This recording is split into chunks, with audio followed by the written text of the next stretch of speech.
Welcome back. Last episode, we talked with Cansu, Akarsu, and Rosie Patterson about their work with Laerdal Medical and how the strategic partnership between the NLN and Laerdal supports nursing education. Today, we return to discuss current and future nursing innovations. Thank you for joining us.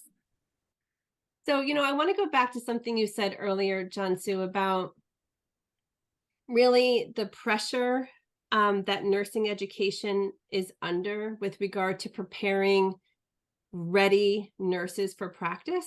And when we talk about that, and I heard you say, that there's a shortage of nurse educators, and we have to do more with less. And there's such a tremendous demand from the practice side to prepare enough nurses, right, to take care of our communities. I think these innovations and solutions will help to support some of that challenge. And I'd also like to talk about how also a shift to competency-based education can even more in a much bigger way support some of these challenges in education, because when you talk about CBE, I think there's a shift in the teaching pedagogy that it's more teacher has to do and teacher has to give versus the learner has to do and experience. Yeah. And there's more room for this learner self-assessment and peer collaboration and peer evaluation and assessment. It doesn't always have to be the teacher is the evaluator, the teacher is the assessor, the teacher is the one who imparts all the knowledge and wisdom of how to be a nurse, right? I think we have to change our thinking in that learners bring a lot to the table, and how we as educators can support and refine their development into a nursing profession. Yes. With that being said, I think me personally, right, I think CBE is one of the big solutions to help that shift. Yeah.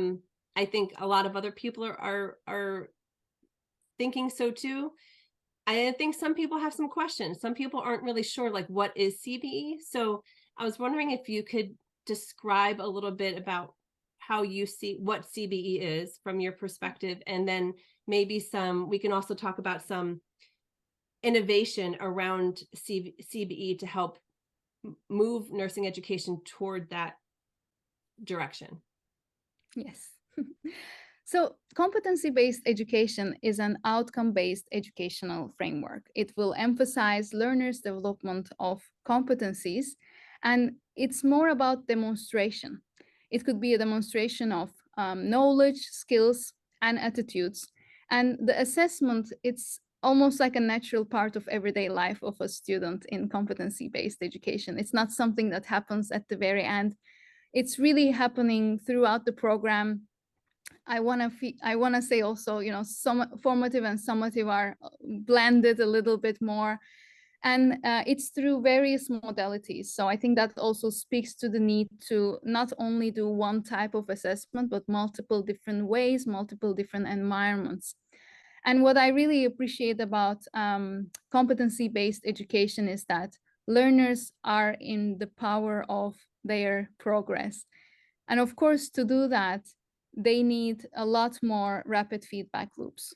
So the assessments are not necessarily just to, assess, but also give feedback, rapid feedback to learners, so they could really steer their progress towards being that professional that they are intending to be or educated to be. And more of that deliberate practice model, right? A little bit more of that deliberate practice. Absolutely. Where you're doing and redoing and getting feedback and redoing and doing and getting feedback continuously, right? Yes, absolutely. And maybe I could also ask Rosie to contribute here with, how we at Laerdal address different modalities of learning, because it's really when we come and suggest solutions to competency-based education, it can't be just, one method of assessment.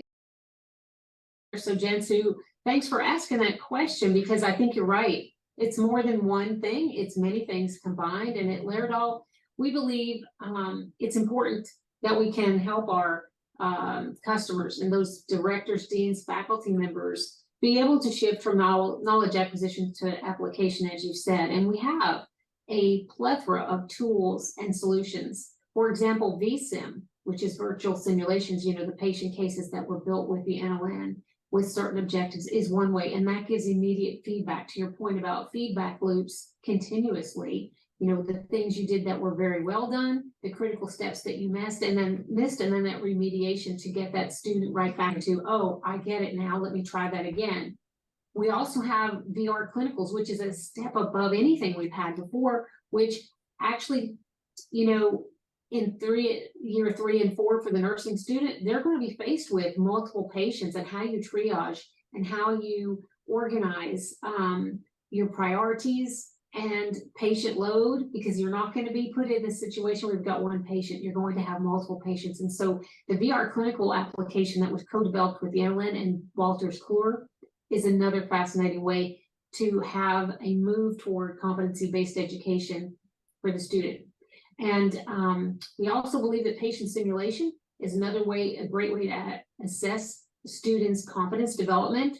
We have a system called SimCapture that will actually streamline your simulation evaluations, provide data, performance, and quality improvement of your curriculum. So we have many ways of working toward competency-based education. And lastly, we have a system called Resuscitation Quality Improvement, which was designed for quality CPR.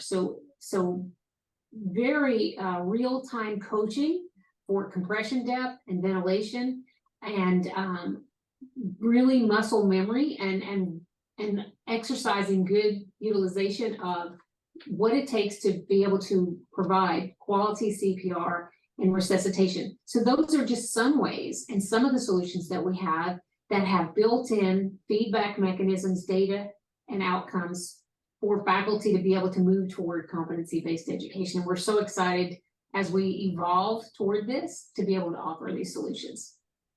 You know, that's great, Rosie. And each of those different solutions and different, there many of them are even in different modalities of experiential learning. I think what's really important to note, having been, you know, working with your teams to develop these solutions in some part, that they can be leveled, right? Yes. They can be leveled first semester, second semester, third semester, and even into practice, you know, and I have a particular interest in that transition to practice gap. And these solutions, if integrated well and throughout a curriculum, and not just a one and done, not just a, you know, you missed clinical, do this activity. You know, these are really intended to build and help that learner move the needle, that needle of which is information and feedback to them that they are growing and learning and becoming the competent nurse, right? That is ready for practice, that we can hand over to our practice partners to say, this person I almost said entrustable. That's medical language. And I have thoughts about that too. Entrustable for our community to provide care. And nursing, I do hope, is moving towards, you know, can take a page out of medicine's book. Medicine has, you know, they worked very hard and maybe are still working hard to move towards competency-based education. And they have created entrustable professional activities, right? Your EPAs. And I think nursing will probably be moving in that direction as well, where, you know, a nurse, in order to function independently in the scope of their practice, has to do these things, right? And then, so how do these teaching modalities, multiple opportunities across multiple courses, help to move a learner toward that picture of I'm ready? I can tell you right now, when I graduated, I was not ready. Not ready. I figured it out with a lot of help, but I was not ready. And that was scary. And it felt terrible, to be honest. You know, one of the things that as you were speaking, came to my mind, time sequential learning, low dose, high frequency. We at Laerdal fully believe that is the way to stay, you know, relevant, competent, confident. And we have some early indicators from some of the early adopters of RQI in nursing schools. And we've got students that are now in practice, and we've got saved stories. And it means so much to hear how much these programs have meant and they've carried it forward into practice. And they are, they don't think twice about, if there's a problem, I'm ready to have an intervention, and I can perform high quality CPR because I just trained 2 days ago, and they don't hesitate. And that is, when moments count, that's what you need, is someone who doesn't hesitate. And so these are just early days. And I think that we have so much more we can do together in that regard. Well, I think this just excites me, and I really am excited about the NLN-Laerdal partnership and its movement towards really, I think, helping to support nursing education in moving towards a CBE model that really provides a ready practice nurse, right? Or a nurse ready to practice. So with that being said, or do you have any last thoughts you want to share about the future direction of this partnership or innovation? Because I will also want to transition to our rapid fire questions. But before we do that, I just want to know, are there any other thoughts about the future? Yes, I would like to share a few thoughts as well. So, in our partnership, we have now a focus towards competency-based education. And what I really want us to do is enable that sustainable implementation so that we can show and document the benefits of competency-based education in the programs. And it's given, of course, when we talk about even now in the future, the use of data, the use of artificial intelligence to enable more effective implementation of competency-based education. But I also want to acknowledge that it doesn't end with education. So, it's really to connect the continuum between education and practice. So first of all, of course, it starts with meeting the demand out there, not closing the doors to everyone who wants to study as a nurse. So enabling the schools to take in the students, every student who wants to become a nurse, but even during the studies to keep them engaged, to keep them in school. So we work with, of course, the dropout, but also afterwards to keep them in the workplace, to help them find the right job and to keep them in practice. And I don't want to underestimate that, it's not only about giving clinical experiences. It's not only about the building or preparing for the worst. It's really about ensuring a better work environment for those nurses.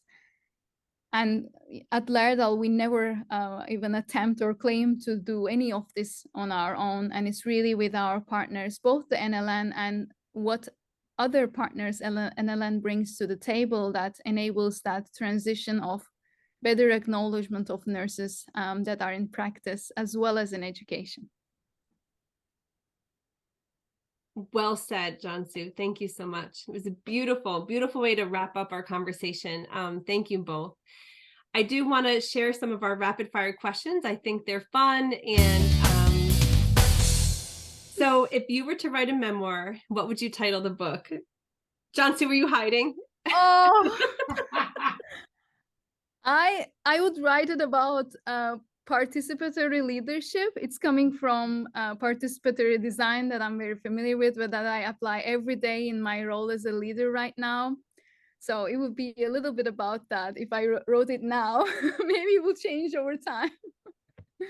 That is beautiful. And that participatory design, and what I've read so far, is what is also connected to third space professionals, these people that can function in these very diverse environments to innovate. So that's really cool. I would read your book. So write it, Cansu. I'll buy it. Only if you sign it. Rosie, did you have a memoir? I do. I am a very optimistic person by nature. And so the title of my memoir would be The Best Is Yet to Come, because what we have established so far in business and in my personal life and the afterlife, the best is yet to come.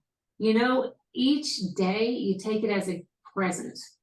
And when you focus on what's in front of you and not look behind you or so far ahead that you forget the present. We've been given a present today, right? We're not guaranteed tomorrow. So the best is yet to come. And that's what I always write about. That's amazing. I try to center myself and be present every day. I also fail every day at it because I'm always thinking, well, I should have done this and I need to do that, right? But this kind of grounding ourselves in what we're doing today, and it's all we have is the present moment. So thank you. What is on the top of your reading list? Your reading list for fun right now? For fun, you didn't say that. Oh, well, so this is selfish, just because I always need like more ideas on what to binge watch in Netflix, what to read. So it's selfish. Oh, I think I only read for professional developments. Like seriously, it's I actually have one in my list in my Kindle to be opened, but it was a recent recommendation. It's called "What's Your Digital Business Model?" By Peter Whale and Stephanie Werner, and this is from 2018, but it still applies so many principles to what we can experiment today. And on a fun side, I have a series waiting on Netflix. I just started the first half of it called Blue Zones. Yes, I'm it's a good one. healthy living. Yes, it's a good one. So if I hadn't fallen asleep in the middle of the first one, it is really engaging. I don't want to say, but like I'm a mom of a toddler, so I do fall asleep often randomly. So I know I have to choose books where I can only read like a paragraph at a time because you get tired, you fall asleep. But I will write that down, that Netflix show. So thank you. Well, I have one for you. Yeah. I love to read for business, and I'm like Jansu, but my husband knows this about me. He's like, that's all you do. That's all you do. So I'm buying you a book, but I didn't know it till I got home one day, and there it was, and it was called Y'all Eat Yet? And it's by Miranda Lambert. And it's a cookbook, but it's a story of her life and how she grew up and how these recipes came to be from her relatives and so on and so forth. So it's a very fun book to read. There's comical pieces of it that remind me of my mother and my aunts and grandparents, and then there's some good recipes in there too. But I very seldom just pick up a book for fun because I am so focused on, hey, I need to get to be a better person, and I need to study about business models and ways to encourage and lead and build other leaders in our company. Because honestly, we are not helping ourselves if we don't build others and bring them along. If all of our focus is on us, we have really shortchanged the world. So I have to balance myself there. It's amazing. And I'll share another book with you. It's called From Scratch. I don't know the author off the top of my head, but it's a very beautiful, true story about an actress that married an Italian chef. Yeah, it's really beautiful. And in the back, the whole story talks about many different, because an Italian culture centers around eating naturally. Yes. So the back of the book has all the recipes that you kind of find throughout the story. It's really good. It's very sad, but it's really good. Okay. What is your favorite quote? Oh, I have one. People don't care how much you know until they know how much you care. That is good. That is good. I have one too. Go for it. This is from our founder, N.LN-Laerdal. If we can create value for the society at large, economic benefits will follow. So it really speaks to the true mission-oriented business that we're in our company and the values at Laerdal. So I think we're both, Rosie and I, are very loyal, and this really speaks to why we're here. Yes. Beautiful. Just lead with your mission. Lead with your values, lead with your mission, and everything else will come. Beautiful. And if you could have dinner with one person, dead or alive, who would it be?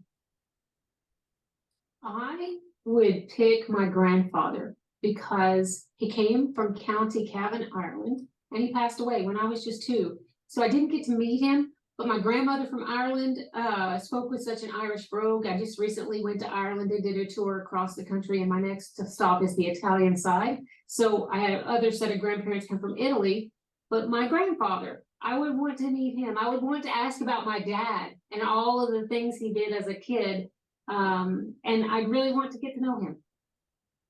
Beautiful. Thank you. What about you, Cansu?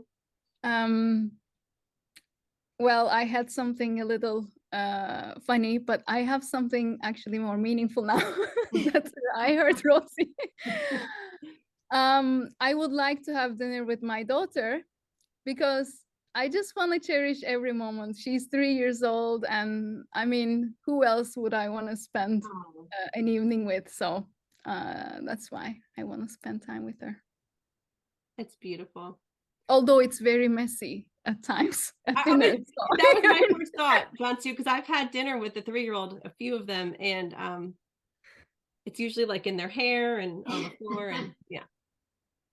But it's fun. Beautiful. Well, thank you both so much. I sincerely valued every moment of this conversation. It's just inspiring, I think, to hear how here are our different avenues, right? Our paths that have brought us to the ability to collaborate with one another in such a mission-driven and sincere way to make change. And I think that's exciting, and it fires me up. So thank you. Fills my cup. Thank you. Thank you for having us. Thank you for having us. Thank you for joining us on this episode of NLN Nursing Edge Unscripted Surface. We hope you join us next time. Until then, remember, whether your water is calm or choppy, stay connected, get vulnerable, and dare to go beneath the surface.